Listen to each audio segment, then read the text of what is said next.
Have you ever wondered why so many people struggle their way through life, and other people seems like everything's effortless and they make all this money and they can do whatever they desire to do. They can eat where they want to eat. They can live in the house they desire to live in. They can drive the cars they desire to drive.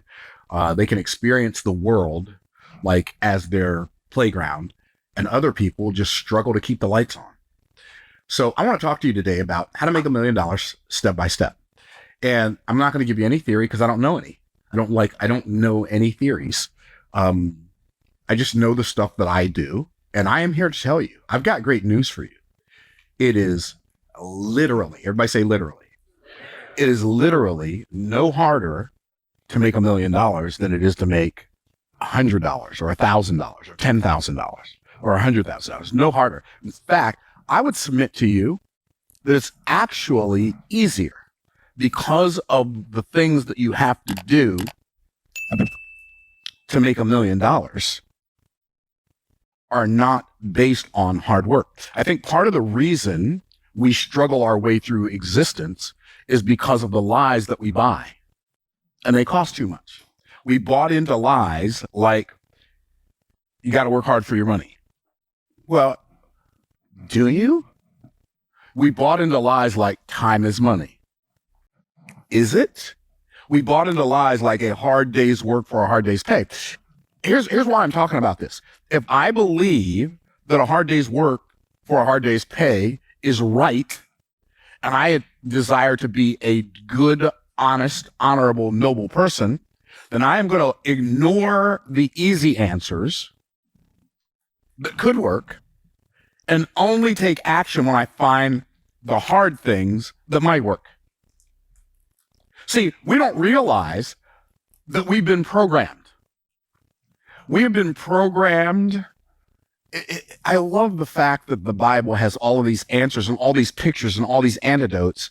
Like when I think about the children of Israel in Egypt as slaves for 400 years, and it doesn't just tell us that they were slaves. It tells us what their job was.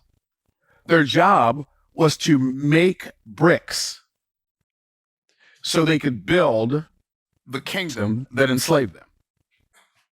Isn't that fascinating? Like, isn't it interesting that we've all been programmed to make bricks,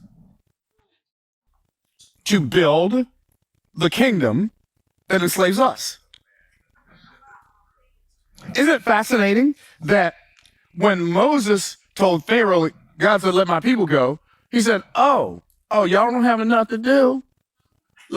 Y'all sitting around trying to figure out how to go worship in the wilderness? Oh, okay, I got something for you. Okay, I've been giving y'all straw to make your bricks, because they make the bricks out of straw and clay. I ain't giving y'all no more straw. Go get the straw yourself, make the bricks, and by the way, you better not make one brick less today than you made yesterday. So he doubled down on their work. And somehow they got programmed, they got just commanded to build the bricks that build the kingdom that enslaves us. The bricks that we build that build the kingdom that enslaves us are the thoughts that we keep rethinking that have already demonstrated that they can't serve us, nor do they give us the ability to serve anybody else. The habits that we've developed that are to our detriment, and we can see clearly that they're to our detriment, but we don't get rid of those habits and replace them with some new ones. And so most people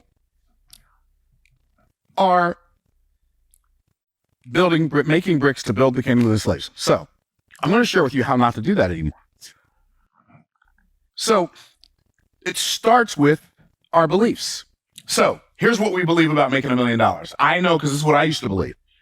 Before I ever made $1 million, here's what I believed. I believed it was hard. Making $1 million is hard. Why did I believe making $1 million is hard? Because the best job I had ever had in my life, I was making $30,000 a year. And the work that I did to make $30,000 a year was hard.